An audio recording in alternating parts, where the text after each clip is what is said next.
नमस्कार दोस्तों। मेरा नाम है विजय कुमार। आप देख रहे हैं कॉमिक्स पिटारा चैनल को। तो चलिए दोस्तों, मनोज कॉमिक्स में कुर्कबांड की इस शानदार कॉमिक्स को शुरू करते हैं, जिसका नाम है जल्लाद कुर्कबांड।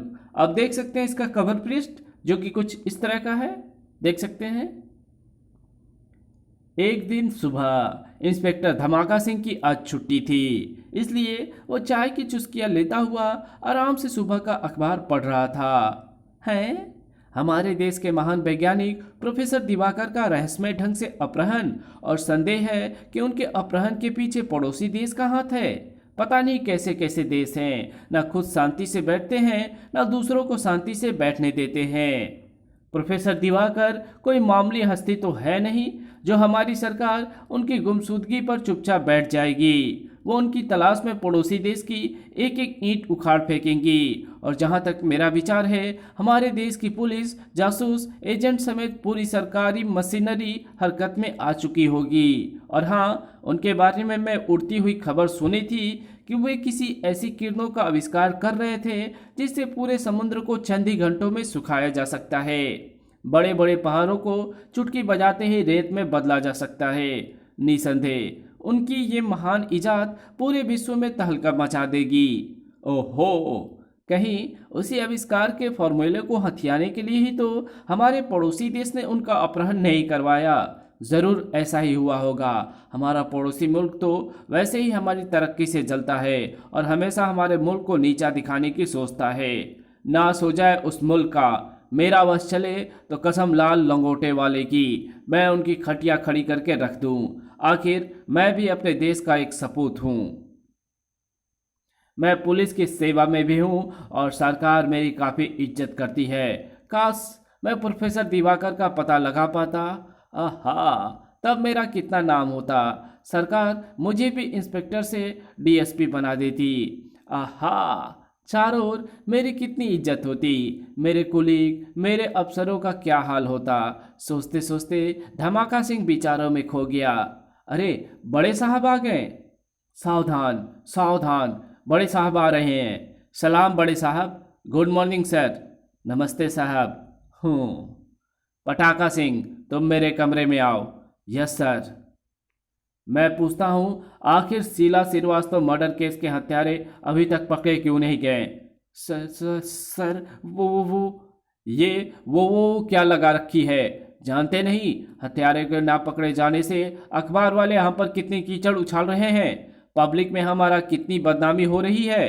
सर, हम हत्यारे को पकड़ने की पूरी कोशिश कर रहे हैं और हमें उम्मीद है कि हत्यारे सटअप। हर समय हमें उम्मीद ही दिलाते रहते हो। मुझे शर्म आती है कि तुम जैसे बेवकूफ़ ऑफिसर हमारे विभाग में भर्ती हैं और अपने साथ साथ हमारी भी नाक कटवा रहे हैं। सर, मैं कुछ मैं नहीं सुनना चाहता। यदि तुमने 3 दिन के भीतर भीतर श्रीवास्तव के हत्यारे को नहीं पकड़ा तो मैं तुम्हारे फीते उतरवा लूंगा। अब खड़े खड़े मेरा मुंह क्या देख रहे हो? जाओ, दफा हो जाओ मेरी नज़रों से। Yes sir. उफ, ये धमाका सिंह तो डीसीपी बनते ही पुलिस विभाग के लिए बवाल बन गया है। आज लिया है इससे मैंने भी जी भरकर अपने अपमान का बदला। धमाका सिंह अपने सुंदर ख्यालों में डूबा हुआ था कि तभी फोन की कर्कश आवाज ने उसके सुंदर सलोने विचारों को कांच की तरह चूर चूर कर दिया। ट्रिन ट्रिन। उफ, इस कमबख्त को भी इसी समय अपना बेसुरा अलाप अलापना था। ट्रिन ट्रिन। कमबख्त ने सजे सजाए मीठे सपने का सत्यानाश कर दिया। पता नहीं कौन उल्लू का पट्टा है जिसे मेरी छुट्टी के दिन भी चैन नहीं। हेलो, कौन बोल रहा है? आहा डार्लिंग, ये मैं हूँ, तुम्हारी हेमा। आई, हेमा? मेरी डार्लिंग? ओहो, क्या बकवास है। मैं इंस्पेक्टर धमाका बोल रहा हूँ। तुम कौन हो जी? ओह, आप बांड के डैडी। माफ़ कीजिएगा अंकल, मैं समझे कि आपका बेटा कुर्क बांड बोल रहा है। आपकी आवाज़ बिल्कुल उससे मिलती है। आवाज़ क्या, शक्ल भी मिल सकती है जी। लेकिन आपको मेरे लड़के से क्या काम है जी? मुझे आपके बेटे से अपनी ज़िंदगी के बारे में पूछना है कि वो मुझसे। हाँ हाँ, आगे कहो ना जी, चुप क्यों हो गई? मुझे आपसे कहते हुए शर्म आ रही है अंकल। प्लीज़ आप अपने बेटे बांड को बुला दीजिए। उस नालायक को, उस उल्लू के पट्टे को, तुम्हें उस गधे के बच्चे से ही अपनी ज़िंदगी की बातें करनी है, मुझसे नहीं। जी जी, आप उसके पिता हैं ना, इसीलिए। घुर्र। उस उल्लू के पट्टे से बात करना चाहती है। जरूर कोई जरूर कोई प्रेम प्रेम का लफड़ा मालूम होता है। अरे अनोखो की अम्मा, अजी कहाँ हो तुम? अजी कहाँ मर गई तुम? अभी आई जी। उह, जैसी माँ वैसा बेटा, दोनों ही नालायक। एक पता नहीं कहाँ अपनी खिचड़ी पका रहा है और दूसरी मेरे ही सीने पर बैठी अपना दलिया दल रही है। अजी कहाँ हो अभी तक? यहाँ आकर चिल्लाओ मत। लो मैं आ गई। कहो क्या बात है? क्यों सुबह सुबह गला फाड़ रहे हो? ये फ़ोन सुनो, तुम्हारे लाडले का है। वो किसी हेमा नाम की लड़की से आजकल नैन मटका कर रहा है, प्रेम की पींगे बढ़ा रहा है। और लड़की कह रही है कि वो अनोखे यानी लाडले बांड से प्राइवेट बातें करना चाहती है, वो भी अपनी ज़िंदगी के बारे में। क्या कहा? लड़की का नाम हेमा मालिनी है? वो सुंदर सलोनी फिल्म अभिनेत्री जिसकी मैंने दर्जनों बॉक्स ऑफिस हिट फिल्में देखी है। आहा, जरा मुझे फोन तो देना, पहले मैं उससे दो चार बातें तो कर लूं। अरे क्या फोन तोड़ोगी? हेलो बेटी, मैं बान की माँ बोल रही हूँ। नमस्ते आंटी जी। उफ, नमस्ते बेटी, नमस्ते। जीती रहो। बोलो हेमा बेटी, क्या काम है तुम्हें मेरे बेटे से? जी, मैं आपके बेटे से शादी करना चाहती हूँ। ज़रूर करो बेटी, ज़रूर करो। तुम्हें बहू बनाकर तो मुझे बहुत खुशी होगी। तो प्लीज़ ज़रा अपने बेटे को फ़ोन पर बुला दीजिए ना। अभी बुलाती हूँ बेटी, अभी बुलाती हूँ। सुनिए जी, जल्दी से बांड बेटे को बुला लाइए। लेकिन उस उल्लू के पट्टे को बुलाकर कहाँ से लाऊं? क्या जहन्नुम से? अजी, हेमा मालिनी इस घर की बहू बनना चाहती हैं, तो आप इतने चिड़चिड़ा क्यों रहे हैं? अजी भगवान, मालिन इस घर की बहू बने या घर का चूल्हा, मुझे इससे कोई मतलब नहीं। तुम मुझे बस ये बता दो कि मैं उसे ढूंढकर कहाँ से लाऊं। वो अपने अजायब घर में मोटू के साथ होगा। जाइए, जल्दी से उसे बुला लाइए। ठीक है। धमाका सिंह चला गया और जब वो कुर्कबान के अजायब घर में दाखिला हुआ, अरे बाप रे!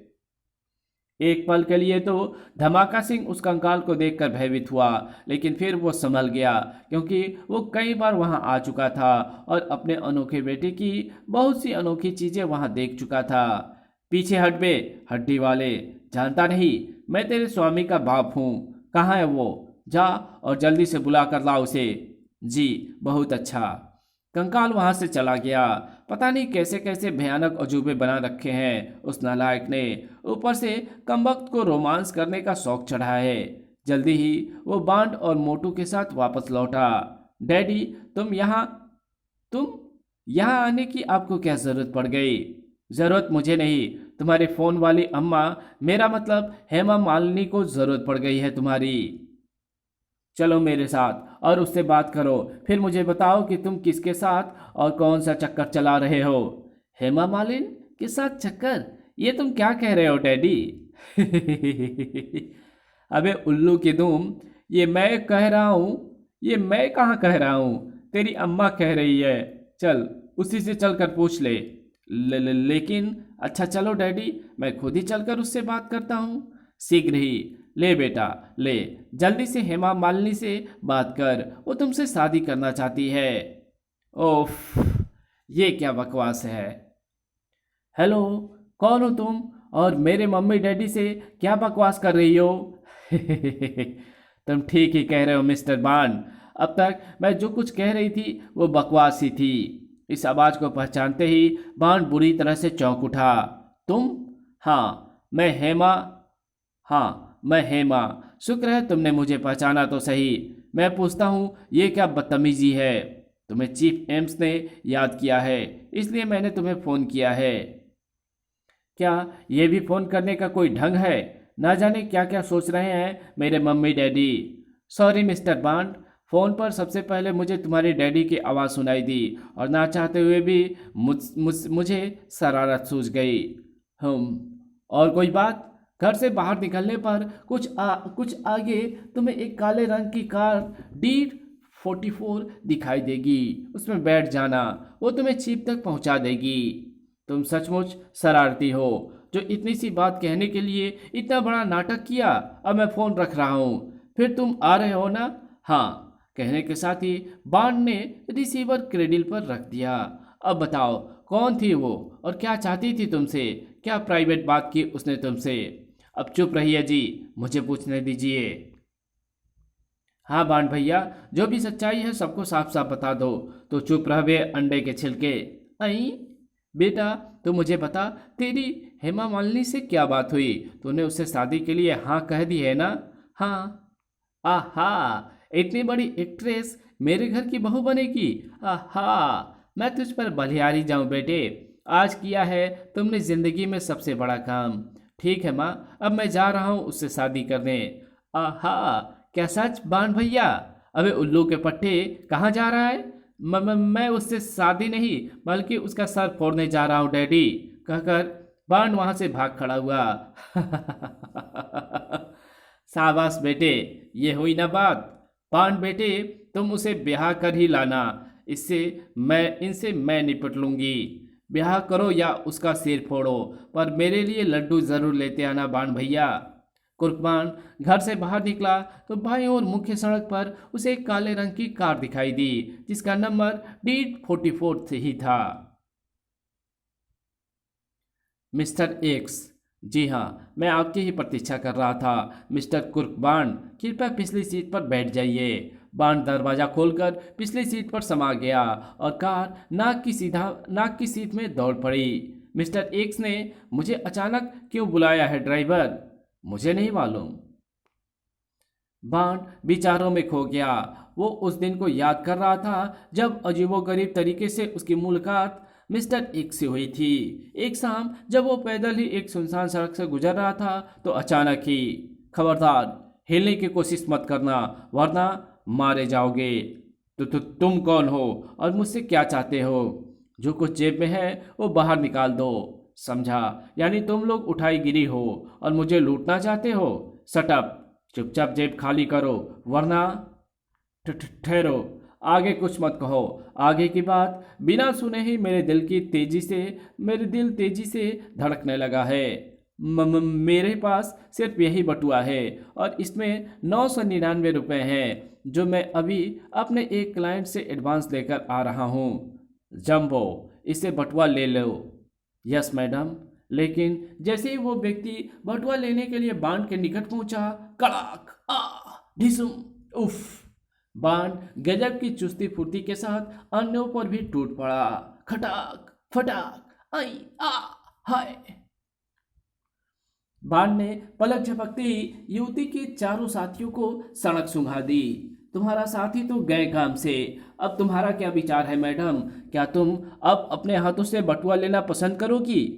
अवश्य, तुम बहादुर जरूर हो लड़के, लेकिन अब तुम मेरे हाथों नहीं बचोगे। तो फिर आओ, तुम भी कोशिश करके देख लो। अगले ही पल, याहू! साए साए, बहुत खूब सर, वाह!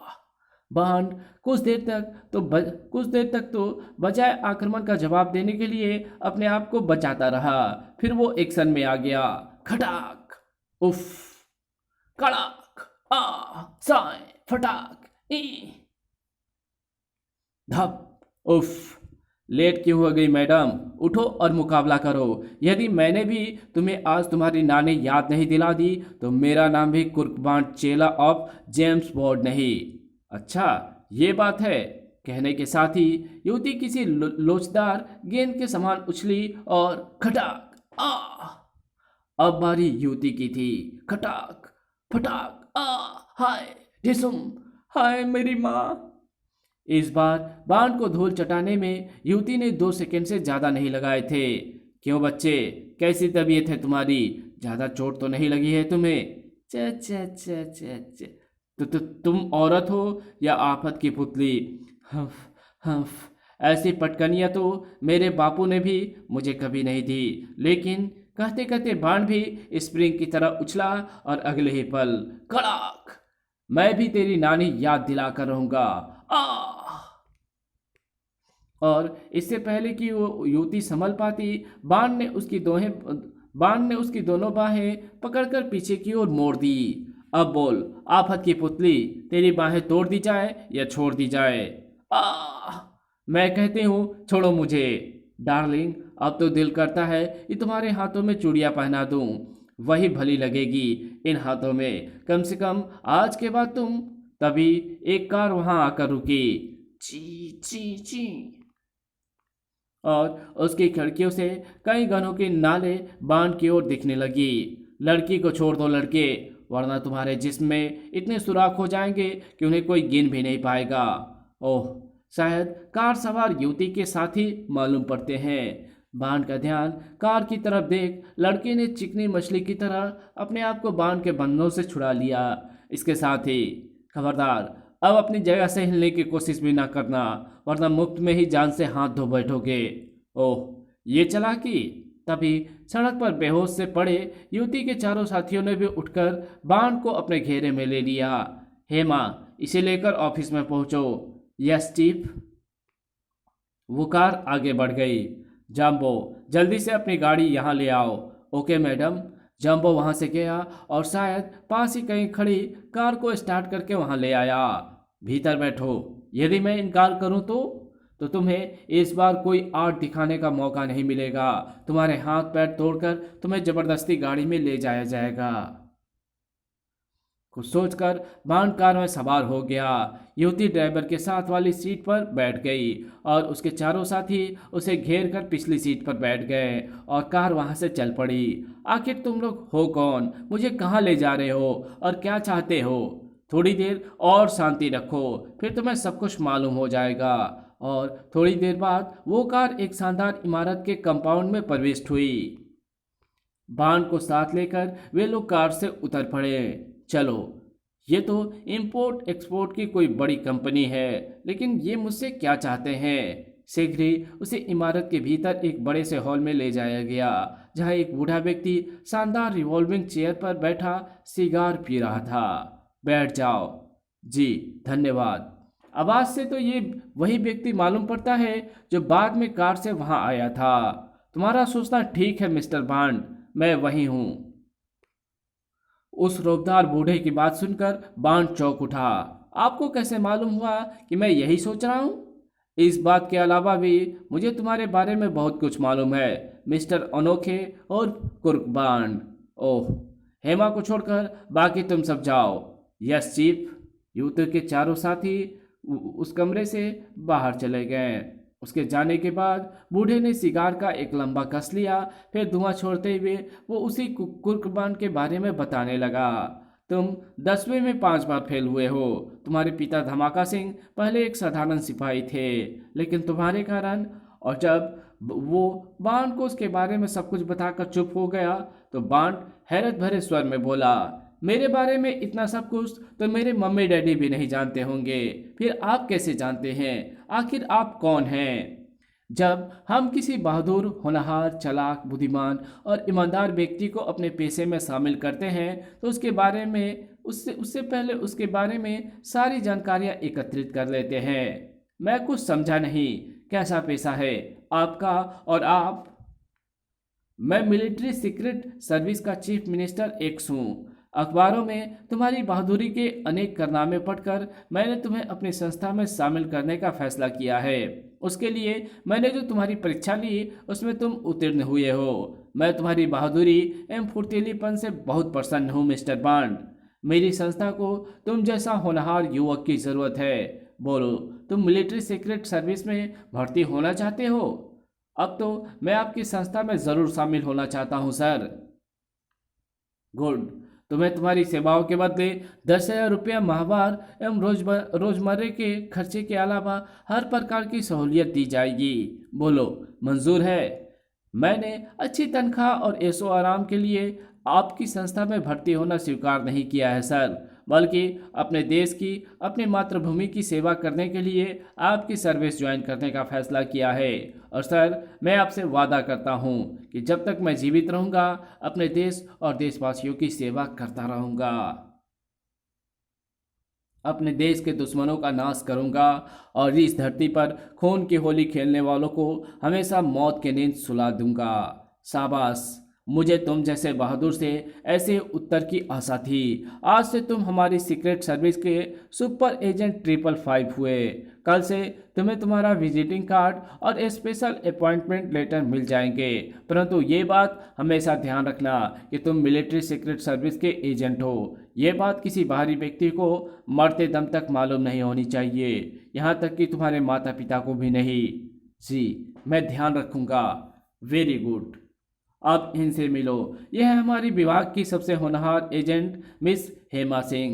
शुक्र है आप फिल्म अभिनेत्री शुक्र है कि आप फिल्म अभिनेत्री हेमा मालिनी नहीं हैं। क्या कहा? कुछ नहीं, मैं कह रहा था कि आप कोई युवती नहीं बल्कि आफत की पुतली हैं। आपसे मिलकर बड़ी खुशी हुई है मिस हेमा। मुझे भी।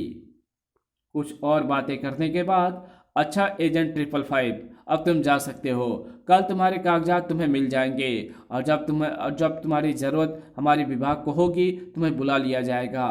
बांड उठ खड़ा हुआ।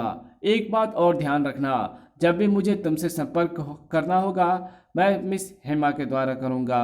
उसके अलावा यहाँ आते वक्त ये भी ध्यान रखना कि ये इमारत नेशनल इंपोर्ट एक्सपोर्ट कंपनी की है, यानी हमारा विभाग इसी कंपनी की आड़ में अपना काम करता है।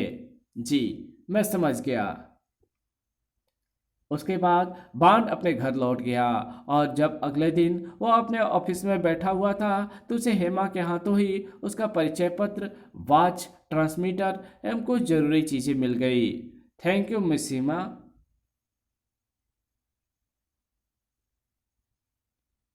Mention note. अच्छा, मैं चलती हूँ। उस वाकयात के 2 माह गुजर चुके थे और आज अचानक चीफ एक्स का बुलावा आया था। अचानक कार को ब्रेक लगे और बांड की विचार तंद्रा भंग हो गई। क्या हुआ ड्राइवर, गाड़ी क्यों रोक दी? आप सो रहे थे क्या जनाब? ऑफिस आ गया है, उतरिए। ओह।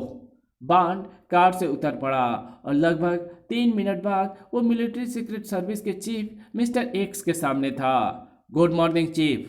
मॉर्निंग, बैठो। Hello bond. हेलो। अब बताइए चीफ, आपने मुझे अचानक क्यों याद फरमाया? तुमने शायद आज का अखबार नहीं पढ़ा। हेमा, जरा अखबार पढ़कर सुनाओ। यदि आप आज के अखबार में छपी प्रोफेसर दिवाकर की खबर की ओर ध्यान आकर्षित कराना चाहते हैं तो वो खबर पढ़कर सुनाने की कोई ज़रूरत नहीं है। मुझे ये गुप्त खबर कल ही मालूम हो गई थी। गुड। मुझे खुशी है कि तुम आंखों एवं कानों के साथ साथ दिमाग के भी हमेशा चुस्त और खुला रखते हो। मैं उसी खबर के बारे में तुम्हें बताना चाहता था। मैं प्रोफेसर दिवाकर के अपहरण का केस तुम्हारे और मिस हेमा के हवाले करना चाहता हूँ, इसलिए मैंने तुम्हें यहाँ बुलवाया है। मुझे विश्वस्त सूत्रों से जानकारी मिली है कि प्रोफेसर दिवाकर का अपहरण हमारे पड़ोसी देशों के एजेंटों ने किया है और वे उन्हें अपने देश ले गए हैं ताकि उनसे एक्स किरणों का फॉर्मूला हासिल कर सकें और उस पर कार्य करवा सकें। एक्स फार्मूला वही है ना चीफ, जिस पर कि प्रोफेसर अंकल आजकल कार्य कर रहे थे? हाँ, लेकिन तुम्हें कैसे मालूम? प्रोफेसर दिवाकर अंकल को मैं बहुत अच्छी तरह जानता हूँ चीफ, इसलिए तो जब कल मुझे उनके अपहरण किए जाने की जानकारी मिली तो मैं पड़ोसी देश जाने की तैयारी में जुट गया था। वाह, ये हुई ना बात। देखा मिस हिमा, हमारा हमारा 555 एजेंट जैसा दिखता है वैसा है नहीं और जैसा है वैसा दिखता नहीं। सब इसे मूर्ख और काहिल समझते हैं, जबकि ये बस बस चीफ, मेरी और तारीफ मत कीजिए वरना मैं फूल कर मटका हो जाऊंगा। अच्छा भाई, नहीं करता तारीफ। अब काम की बात सुनो। हेमा और तुम्हें आज की रात पड़ोसी देश झूठिस्तान जाना होगा और तुम्हें वहां हमारे एजेंट 007 से मिलना है। आगे की जानकारी तुम्हें वही देगा। फिर चीफ उन्हें जरूरी बात समझाने लगे। अंत में तुम तैयार होकर रात 10:30 बजे मिलिट्री कैंप पहुंच जाना। वहीं से एक विमान तुम्हें झूठिस्तान की सीमा पर पहुंचा देगा आगे तुम्हें क्या करना है ये मैं तुम्हें बता ही चुका हूँ। ठीक है चीफ, तो फिर मुझे इजाज़त दीजिए, जाओ, लेकिन तैयार होकर ठीक 10:30 बजे मिलिट्री कैंप पहुंच जाना। और रात के लगभग 11 बजे वायुसेना का एक विशेष विमान बांड और हेमा को लेकर पड़ोसी देश झूठिस्तान के लिए उड़ चला। लगभग 20 मिनट बाद हम झूठिस्तान की सरहद पर पहुंच चुके हैं। आप लोग जंप करने के लिए तैयार हो जाइए। हम तैयार हैं। शीघ्र ही विमान ने एक हल्का सा गोता खाया, उसी के साथ उसका विशेष द्वार खुल गया। जंप, और बाण एवं हेमा विमान से कूद पड़े। कुछ देर तक वे तेजी के साथ धरती की ओर गिरते रहे। फिर उनकी छतरियां खुल गईं और वे धीरे धीरे नीचे उतरने लगे, जबकि विमान वापस लौट पड़ा था। लगभग 10 मिनट बाद वे पहाड़ी धरती पर थे। बाण, जल्दी से छतरी को अपने से अलग करो। जानता हूँ। दोनों ने अपनी छतरियां शरीर से अलग करके उन्हें पास ही एक खड्डे में छुपा दिया और टॉर्च की रोशनी में वे आगे बढ़ने लगे। हमारे दुश्मनों ने हमें विमान से जंप लगाते देख लिया होगा और शायद शीघ्र इस इलाके को चारों तरफ से घेर लिया जाए। हाँ, इसलिए हमें जल्द से जल्द इस इलाके से दूर निकल जाना है। मगर चीफ ने कहा था कि एजेंट 007 हमें स्वयं यहाँ से कैच कर लेगा। कर तो लेगा, लेकिन उसने कोई खतरा नहीं देखा तो, वरना हमें स्वयं ही उससे कांटेक्ट करना पड़ेगा। तभी उन्हें एक स्थान से प्रकाश जलता बुझता दिखाई दिया। बांड, वो देखो, शायद एजेंट 007 ही है। हाँ, वो टॉर्च जला बुझा रहा है और चीफ ने हमें भी यही सिग्नल देने के लिए कहा था। कहकर बांड भी अपनी टॉर्च को बार बार बुझाने जलाने लगा। शीघ्र ही, कौन हो तुम लोग? सोने का अंडा देने वाली मुर्गी, ये चीफ एक्स का बताया कोडवर्ड था। कोडवर्ड का आदान प्रदान होने के पश्चात मैं एजेंट 007 हूँ। आप लोग तुरंत यहाँ से निकल चलिए। आप लोगों को देख लिया गया है और सैनिक टुकड़ियाँ इस पूरे इलाकों को घेरती हुई आगे बढ़ रही है। ओह, फिर हम यहाँ से निकलेंगे कैसे? मेरे पास मिलिट्री की जीप है। आप लोग ये सैनिक वर्दियाँ पहन लें। सैनिक में हम भी घुल मिल जाएंगे। फिर हमें यहाँ से निकलने में कोई दिक्कत नहीं होगी। गुड। पहली बार बाण ने गौर से उस साया को देखा और पाया कि उसके शरीर पर भी सैनिक वर्दी है। काफ़ी होशियार जान पड़ता है। तभी पूरी तैयारी के साथ हमें रिसीव करने पहुंचा है। बाण और हेमा के अंधेरे में ही अपने कपड़े के ऊपर सैनिक वर्दियां पहन ली। बाण और हेमा ने अंधेरे में ही अपने कपड़ों के ऊपर सैनिक वर्दियां पहन ली और सिर पर कैप पहन ली। अब तीनों ही सैनिक लग रहे थे। मेरे पीछे आइए, लेकिन अपने टॉर्च मत जलाइएगा। दोनों उसके पीछे हो लिए। शीघ्र ही वे एक जीप के निकट पहुंचे। मिस्टर 555, आप मेरे साथ बैठिए और एजेंट 01 आप पीछे बैठिए। ठीक है। दोनों बैठ गए और 007 ने जीप स्टार्ट की और उसे एक तरफ दौड़ा दी। एजेंट 007 का कहना ठीक ही था। उन्हें देख लिया गया था। यही कारण था कि सशस्त्र सैनिकों की कई टुकड़ियां कई तरफ से उस पहाड़ी इलाके को घेरती हुई आगे बढ़ रही थी। 007 एक अच्छा ड्राइवर था, तभी तो जीप को उस स्थान पर भी काफ़ी तेज दौड़ा रहा था। परंतु शीघ्र ही, ओह, आगे सैनिक दस्ता है। आप लोग सावधान रहिएगा। चिंता मत करो, हम लोग किसी भी खतरे से निपटने के लिए तैयार हैं। चिंता मत करो, हम लोग किसी भी खतरे से निपटने के लिए बिल्कुल तैयार हैं। कहने के साथ ही बांड और हेमा ने अपने अपने वस्त्रों से छोटी छोटी गनें निकालकर पैरों के बीच छुपा ली। ए, जीप रोको, अपना परिचय पत्र दिखाओ। 007 ने चुपचाप अपनी जेब से एक कार्ड निकालकर सैनिक ऑफिसर की ओर बढ़ा दिया। ऑफिसर टॉर्च की रोशनी में उसका कार्ड देखने लगा। जल्दी। ठीक है, लो। लेकिन तुम वापस कहाँ जा रहे हो? तुम्हारे दस्ते को तो आगे बढ़कर खोजबीन करने के लिए कहा गया था। सर, इन दोनों सैनिकों के पेट अचानक खराब हो गए हैं, इसलिए इन्हें कैंप तक पहुंचाने जा रहा हूँ। ठीक है, जाओ, लेकिन जल्दी से वापस लौटना। Okay sir. 007 ने प्रसन्न मन से जीप आगे बढ़ा दी और 10 मिनट के बाद वे इस इलाके से दूर निकल गए। शुक्र है हम सकुशल उस इलाके से निकल आए, और ये तुम्हारे ही तेज दिमाग का कमाल है एजेंट 007। जी, तारीफ का शुक्रिया, लेकिन एजेंट 555, खतरा अभी पूरी तरह से टला नहीं है। शहर में प्रवेश होने से पहले चेक पोस्ट आएगा, और वहाँ कहते कहते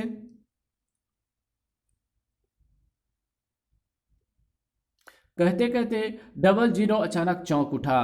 ओह माय गॉड, क्या हुआ 007? आने वाले चेक पोस्ट पर हम सबकी तलाशी ली जाएंगी, और ये भी सवाल किया जाएगा कि हम शहर क्यों जा रहे हैं। ओह, तीनों कुछ क्षणों के लिए गहरी सोच में डूब गए, और फिर हेमा बोली, एक बात बताइए मिस्टर 007, क्या हमारा शहर में जाना ज़रूरी है? हाँ, लेकिन वहाँ मैं आप लोगों को अपने घर नहीं ले जा रहा। हमें तो शहर के दूसरे छोर पर बने मिलिट्री कैंप में जाना है, जहाँ प्रोफेसर दिवाकर को कैद कर रखा गया है। इसलिए हमें हर प्रकार से शहर से होकर गुजरना है। हम फिर तो ये गंभीर समस्या है। कोई गंभीर समस्या नहीं है। हम लोग अपने हथियार जीप के तले में छिपा लेते हैं, क्योंकि हमारे हथियारों की बनावट दूसरे किस्म की है। केवल तुम ही अपनी मशीन गन अपने पास रखना, ताकि यदि ज़रूरत हुआ तो दुश्मनों से तुरंत निपटा जा सके।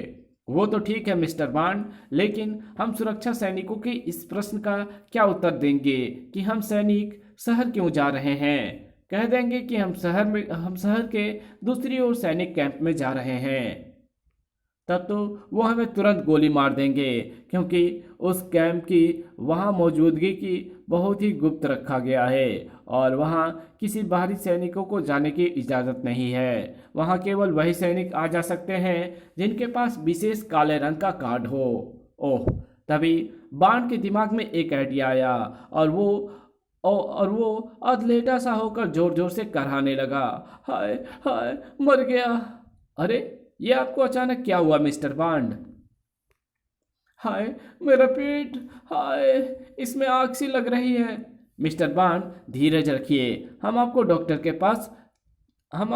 के पास लिए चलते हैं। हेमा की बात सुनकर बॉन्ड चट से ठीक होकर बैठ गया। बस यही बात मैं तुम्हारे मुंह से कहलवाना चाहता था। क्या समझे मिस्टर 007? मैं आपकी योजना समझ गया मिस्टर बॉन्ड। वास्तव में आप काफ़ी तेज दिमाग रखते हैं। आप ठीक कहते हैं, लेकिन मेरे पिता और आप लोग मुझे मूर्ख ही समझते हैं। फिर अपने हथियार जीप के नीचे छिपाकर बॉन्ड भी पिछली सीट पर पहुंच गया, और फिर जैसे ही चेक पोस्ट आया, दोनों जोर जोर से कराहने लगे। आए, क्या हुआ इन्हें? सर, हम दुश्मनों के जासूसों को पकड़ने काली पहाड़ी पर गए थे। वहां अचानक ही इन दोनों की हालत बिगड़ गई। हाय हाय।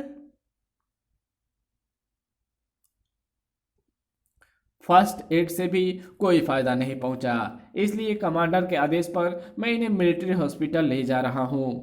ओह, ठहरो, मैं फटाफट तुम लोगों की तलाशी लिए लेता हूं। हाय हाय।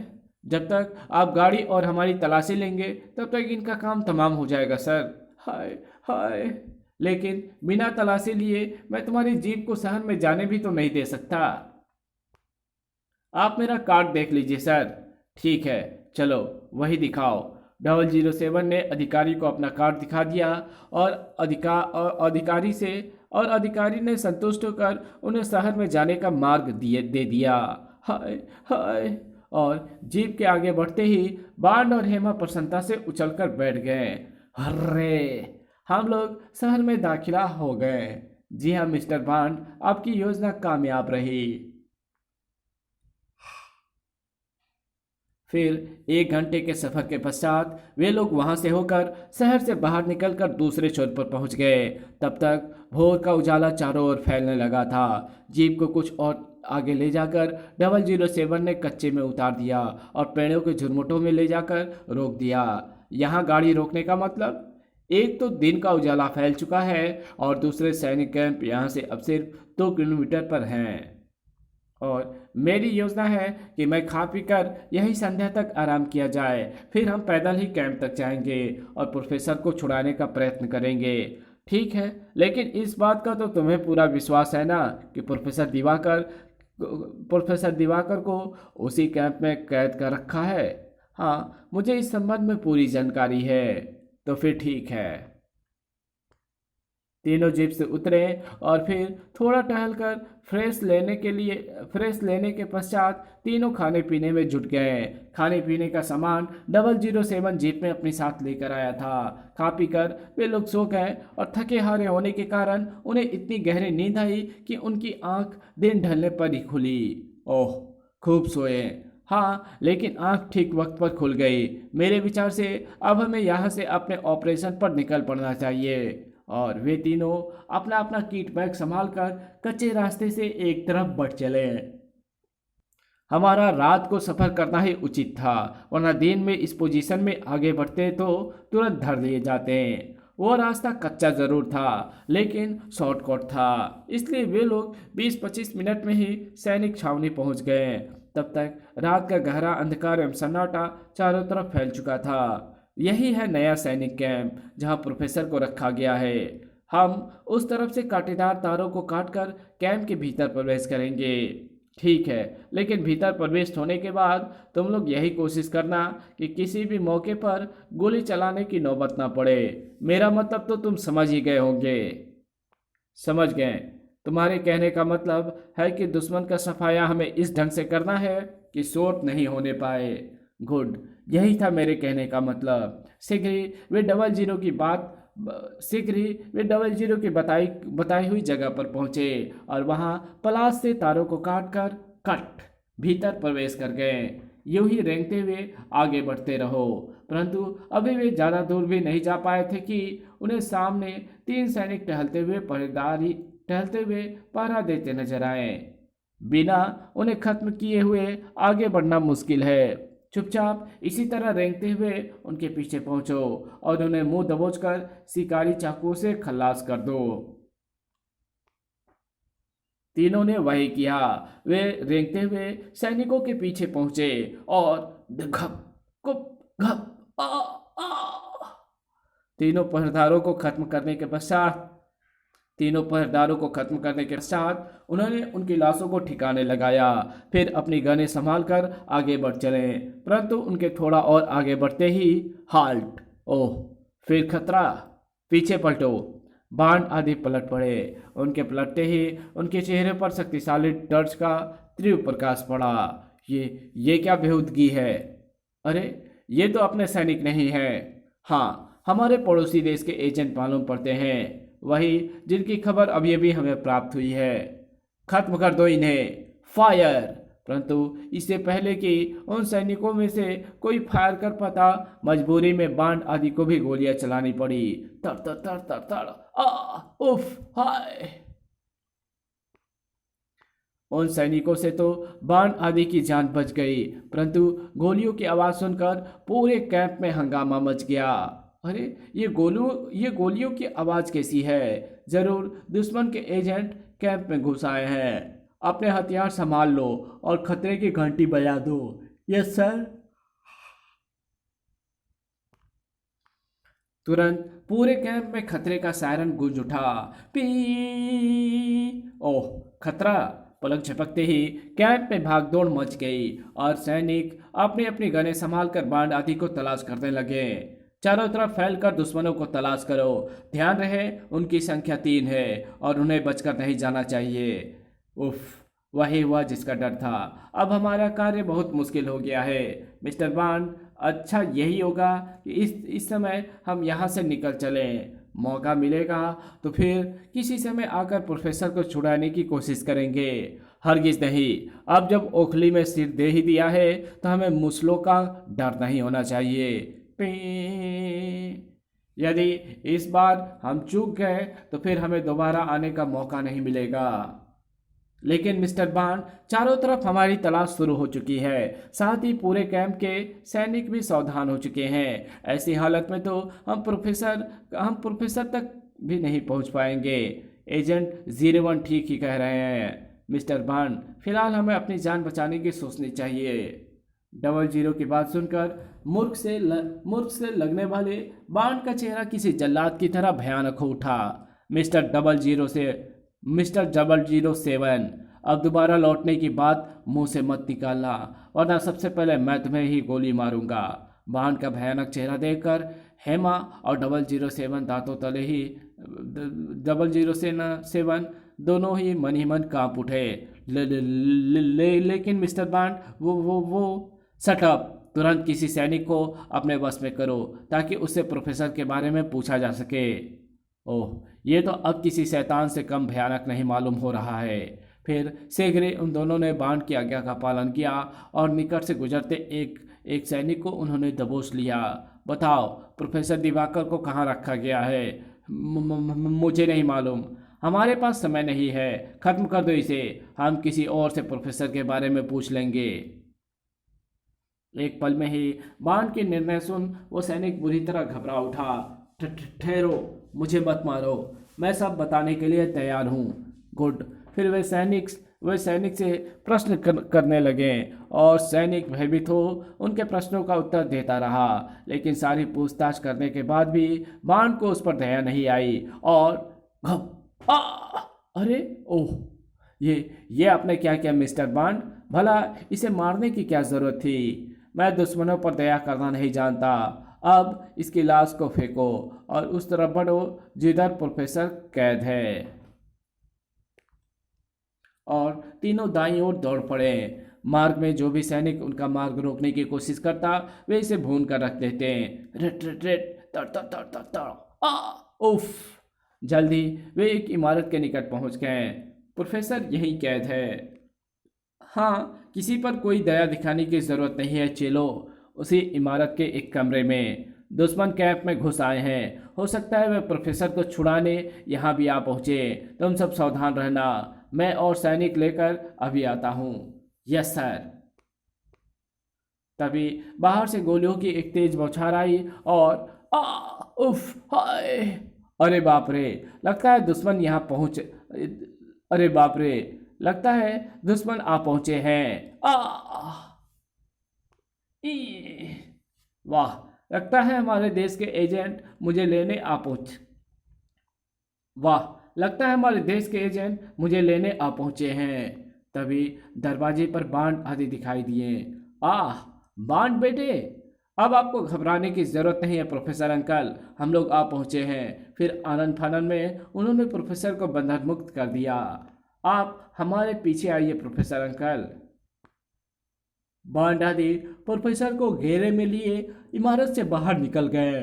वो देखो मिस्टर बांड, सैनिक हमारी ओर ही आ रहे हैं। देखना क्या है, भून डालो सबको। रास्ता साफ करने के लिए दस्ती बमों और धुएं के बमों का भी प्रयोग करो। ध्यान रहे, हमें दुश्मनों का सफाया करते हुए बाईं ओर बढ़ना है, जहां दुश्मन का एक सैनिक विमान खड़ा है। इस विमान के बारे में जानकारी उन्हें उसी पकड़े गए सैनिक से मिली थी। अगले ही पल तर तर तर तर तर, रेट रेट रेट, उफ, हाय।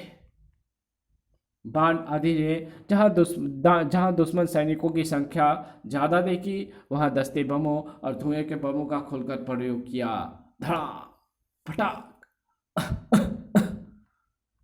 परंतु जैसे ये दुश्मनों का सफाया करते हुए दुश्मनों के सैनिक विमान के निकट पहुंचे, पास से ही गोलियों की एक बौछार आई और 007 उसकी चपेट में आ गया। तर तर तर तर, आई। परंतु बाण ने उस दुश्मन सैनिक को भी दोबारा फायरिंग करने का मौका नहीं दिया। तर तर तर तर, आई। हेमा और प्रोफेसर लपक कर 007 के पास पहुंच गए। 007, तुम ठीक तो हो ना? हाँ, मैं बिल्कुल ठीक हूँ मिस हेमा। अपने कर्तव्य अपने देश की अमानत को बचाने के लिए मैं कुर्बान हुआ। इसके लिए मुझे बेहद खुशी है। अलविदा मेरे अजीज दोस्तों, जय हिंद। इसी के साथ 007 की गर्दन एक तरफ लुढ़क गई। प्रोफेसर एम हेमा की आंखों में आंसू आ गए, लेकिन बाण बड़ा संजीदा था। ये समय भावनाओं में बहने का नहीं है ये समय भावनाओं में बहने का नहीं है मिस हेमा। जल्दी से विमान में सवार हो जाओ। हम सबसे ज़्यादा प्रोफेसर की जान कीमती है, अतः इन्हें बचाना बहुत ज़रूरी है। जल्दी करो, दुश्मन सैनिक यहाँ पहुँचते ही होंगे। हेमा ने आंसू पोंछ डाले और तीनों फटाफट उस विमान में सवार हो गए। बॉन्ड और हेमा एक कुशल पायलट भी थे। दोनों ने पायलट सीटें संभाल ली और अगले ही पल उन्होंने विमान का इंजन स्टार्ट कर दिया और विमान रेंगता हुआ जल्द ही रनवे पर दौड़ने लगा। तभी अरे, दुश्मन हमारा विमान लेकर भाग रहा है! फायर! सैनिकों ने विमान पर गोलियां और दस्ती बमों की बौछार कर दी। तर तर तर तर धड़ाम धड़ाम। परंतु विमान सकुशल जमीन छोड़ने में सफल हो गया था। ओह, दुश्मन हाथ से निकल गए और शीघ्र ही विमान आकाश की ऊंचाइयों को छूने लगा। हर्रे! आहा! हमारा मिशन सफल हो गया। परंतु जहां बाण, हेमा और प्रोफेसर दिवाकर को अपने अभियान में सफल होने और अपने सकुशल देश लौटने की खुशी थी, वहीं 007 की मौत का असीम दर्द भी उनके दिलों में था। इसी के साथ ये कहानी यही खत्म होती है। तो मिलेंगे आपसे एक और नई कॉमिक्स पे, तब तक के लिए बाय। वीडियो अच्छी लगे तो इस वीडियो को लाइक कर देना, चैनल पे नए हैं तो चैनल को सब्सक्राइब कर बेल आइकन को जरूर प्रेस कर देना और जहाँ इसकी ज़रूरत हो वहाँ इसको शेयर ज़रूर कर देना। Thanks for watching my videos.